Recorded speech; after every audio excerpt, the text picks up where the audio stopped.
निकाल के उनको दे दो।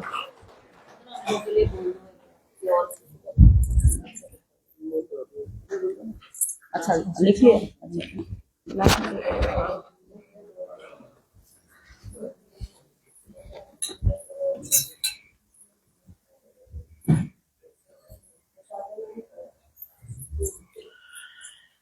जय श्री राम। प्रातः स्मरणीय बद्रीनारायण जी महाराज, योगी जी महाराज, अखिलेश जी महाराज जो सूक्ष्म रूप में अपने बीच में उपस्थित हैं, उनको कोटि कोटि नमन, कोटि कोटि प्रणाम। पूरे देश से आए हुए और महाराष्ट्र से आए हुए सभी साधक भाई बहनों को कोटि कोटि नमन, कोटि कोटि प्रणाम। मैं गोपाल कृष्ण शर्मा, चित्तौड़गढ़ से, जो भक्ति और शक्ति की नगरी है वहां से मैं बिलोंग करता हूँ। भक्ति में मीरा की नगरी है और शक्ति में महाराणा प्रताप की नगरी है।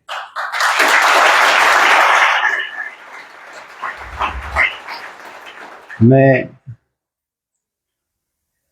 ऐसी आशा करता हूँ, ऐसा प्रयास करूंगा कि अभी जो संख्या हमारी आई है चित्तौड़गढ़ से, अगले समय जब वापस ये शिविर आएगा चैत्र नवरात्रि का, तो उसमें डबल संख्या में हम आए, ऐसा आशीर्वाद श्यामा दीदी से चाहता हूँ, ऐसा आशीर्वाद मिले।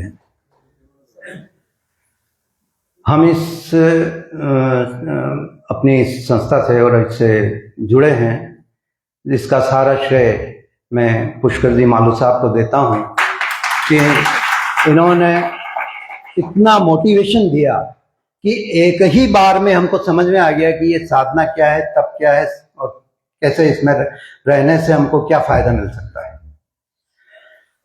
इनके मोटिवेशन से हम इसमें जुड़े, मैं इनका आभार व्यक्त करता हूं और ऐसा प्रयास करेंगे कि हम सबको इस संस्था से जोड़ें और उनको सबको लाभान्वित करें। मैं आपसे निवेदन करूं कि इस दुनिया की भागम भाग में लोगों को बिल्कुल समय नहीं है, समय की सबको प्रॉब्लम है। तो इस समय की उसको देखते हुए एक समय की समस्या है कि किसी को समय नहीं है आज के समय टाइम। तो सॉरी,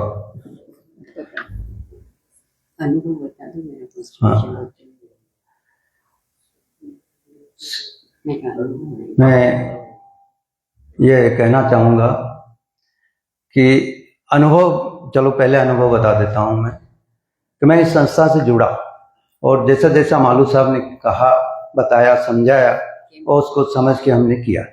चित्तौड़गढ़ में अभी 3 महीने पहले, 4 महीने पहले जो दिसंबर महीने का जो शिविर था उसको हमने अटेंड किया। उस शिविर से हमने शिविर तो बाद में लगा, पर मालू साहब ने कहा था कि ऐसे ऐसे आपको करना है, जूस लेना है, वो लेना है, कच्चा खाना है, तो हमने शिविर से पहले ही चालू कर दिया था। और अभी 3 महीने में मेरा 76 किलो वेट पिछले 25 साल से फिक्स था। अभी मैं यहाँ आने के बाद भी मैंने वेट किया तो मेरा वेट 70 केजी हो गया। और यहाँ आने के बाद मेरे घुटनों में दर्द रहता था, चल नहीं पाता था सही ढंग से। तो इन 3 दिनों में 30% मेरे को लाभ मिला है। मेरे घुटनों में ऐसे चल रहा हूँ जैसे कोई दर्द नहीं। और एक एलर्जी जो मेरे को थी, जो मौसम के हिसाब से हुआ करती है, जब ये मौसम परिवर्तन होता है, बसंत ऋतु आती है तो ये एलर्जी हो जाती है, जैसे छींकें आती है, बाहर निकलते हैं तो जुकाम हो जाता है, पानी टपकता है नाक से। बहुत परेशान था मैं। हमारे एक छोटा सा कुटिया में गार्डन है, उसमें ही बैठ के मैं तुलसी के पास में पूजा करता हूँ, पाठ करता था। तो वहाँ बैठ के मैं ये नहीं कर पाता था और मेरे को मास्क लगाना भी पड़ता था। यहाँ से आने से पहले ये स्थिति थी। मैं यहाँ जब आया हूँ, यहाँ आने के बाद मैंने कोई मास्क का उपयोग नहीं किया। यहाँ इतना बड़ा गार्डन है, इसमें रोज घूम रहे हैं, मेरे को कोई जुकाम नहीं हुआ, कोई छींक नहीं आई, कोई कुछ भी नहीं हुआ, और आराम से आपके सामने मैं बोल। हाँ, जय श्री कृष्ण। गुरुदेवाय परम ब्रह्माय धीमहि तन्नो सद्गुरु प्रचोदयात्। पूजनीय श्यामा दीदी, राधा दीदी, रजनी दीदी और सभी मातृशक्ति भाइयों को मेरा सादर नमन। मेरे जीवन में इस संस्था से जुड़ने से बहुत बड़ा परिवर्तन आया है। मैं तो सोच भी नहीं सकती थी, कभी कल्पना भी नहीं कर सकती थी कि मेरे जीवन इतना सहज और इतना सरल हो जाएगा। जब मालू साहब मिले मेरे को 4 महीने बाद एक प्रॉपर्टी के बारे में, ये आए थे, तो मैंने इनको चाय और कॉफी ऑफर करी, तो इन्होंने कहा मैं लेता ही नहीं हूँ, चाय कॉफी कुछ भी नहीं लेता हूँ, और सुबह 12 बजे तक तो कुछ भी नहीं खाता हूँ। तो मैंने कहा आप क्या खाते हैं, कैसे? तो इन्होंने बताया कि हम सुबह जूस पीते हैं, फिर कच्चा खाते हैं। इनकी 7 साल की बच्ची वो भी कच्चा खाती। तो फिर मैंने सोचा कि अरे भगवान, हमने तो 60 साल ऐसे ही खो दिए, हमने तो खाने के पीछे ही अपना जीवन ऐसे ही भार बना दिया। तो मैंने इनसे कहा, तो इन्होंने भी यस कर लिया, और हम उसी दिन से सुबह जूस पीना, दिन में कच्चा खाना और शाम को 4:30-5 बजे खाना खाना था। तो हम पहले वैसे भी एक टाइम खाते थे, लेकिन वो दिन में खाते थे, और सुबह दूध वगैरह लेते थे। दूध के लिए भी इन्होंने मना करा, पर ये मेरा मनीराम दूध के लिए नहीं एग्री कर पाया कि मैं दूध छोड़ दूं। गाय का दूध पियो, गाय का दूध आता है। तो इतने दिन तो नहीं मान पाया, लेकिन जब मैंने कल परसों डॉक्टर साहब से सुना कि दूध की जरूरत केवल 3 साल 4 साल तक ही रहती है बच्चे को, उसके बाद अपना शरीर दूध पचा ही नहीं पाया, तो आज मैं आप सबके सामने ये अपना प्रण लेती हूँ कि मैं अब दूध नहीं पीऊंगी। मेरा अनुभव है कि ये मेरे हाथों में, उंगलियों में जैसे वो गठाने होती है, उंगलियां मुड़ने लग जाती है, इस उंगली में अभी भी थोड़ा बहुत मोड़ है ये, तो वैसी हड्डियां ऊपर होने लग गई थी। और जब से मैंने ये जूस पीना, कच्चा खाना और शुरू किया, मेरी उंगली सब सीधी हो गई, एकदम स्वस्थ है, मैं सब कुछ कर सकती हूँ। मैं योगा भी करती हूँ, ध्यान भी करती हूँ। पर जब दीदी का कल प्रवचन सुना, तो मेरे सारे प्रश्न यहाँ पे जो मैं लाई थी वो सब मेरे उत्तर मिल चुके हैं उसके मेरे को, और मैं उसी तरह से अब उसी रास्ते पे चलेंगे।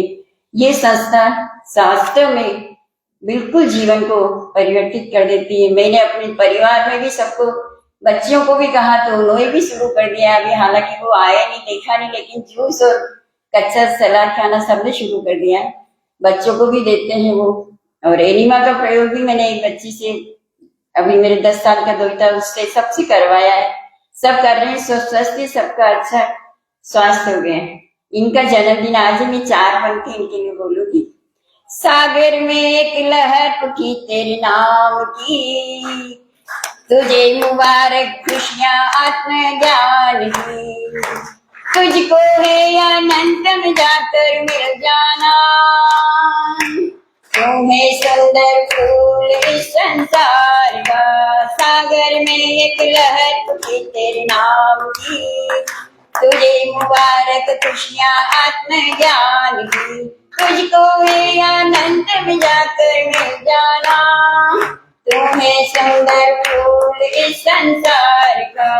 वायु सुखदाई हो, जन्म बधाई हो, तेज सुखदाई हो, जन्म बधाई हो, पृथ्वी सुखदाई हो, जन्म बधाई हो, आकाश सुखदाई हो, जन्म बधाई हो, सर्व सुखदाई हो, जन्म बधाई हो। धन्यवाद। एक आजकल जो जन्म दिवस मनाते हैं अपने बच्चों का, मेरा ये अनुरोध है सबसे कि इसी रीति से अपन जन्मदिन मनाएं बच्चों का। लोग अपन क्या करते हैं कि जन्मदिन के दिन केक लाते हैं, केक पे मोमबत्ती लगाते हैं, उसका नाम लिख देते हैं फिर बच्चे का, और उसको काटते हैं। ये नहीं होना चाहिए, ये अपने संस्कृति में नहीं है। और बच्चों के उस दिन मोमबत्ती बुझा के और अंधेरा उसके जीवन में थोड़ी करना चाहिए, अपने को उसके जीवन में प्रकाश होना चाहिए। तो ये सारी चीजें बोल के उसको लाभान्वित करना चाहिए, उसकी शुभकामनाएं इस तरह से हमको देना चाहिए।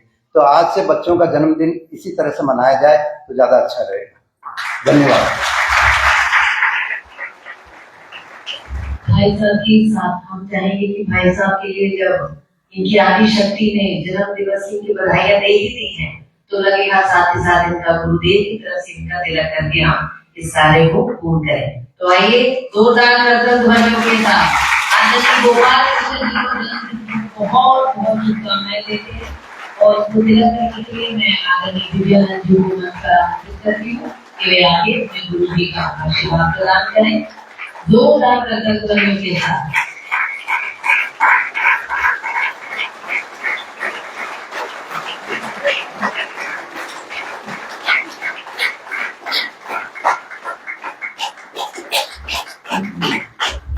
आदरणीय गोपाल कृष्ण जी की इस हमारी जो साधना है, इससे इनका जो जुड़ाव है वो 4 महापुरुष भी हुआ है, अर्थात इनकी आयु यहाँ पर 4 माह। तो आपकी ऊर्जा को हम प्रणाम करते हैं, इनकी जो आदि शक्ति है, इनके भावों को हम नमन करते हैं, उनकी संकल्प शक्ति को हम प्रणाम करते हैं। आपका बहुत बहुत धन्यवाद। हम सभी की तरफ से आपको जन्म दिवस की बहुत बहुत बधाई।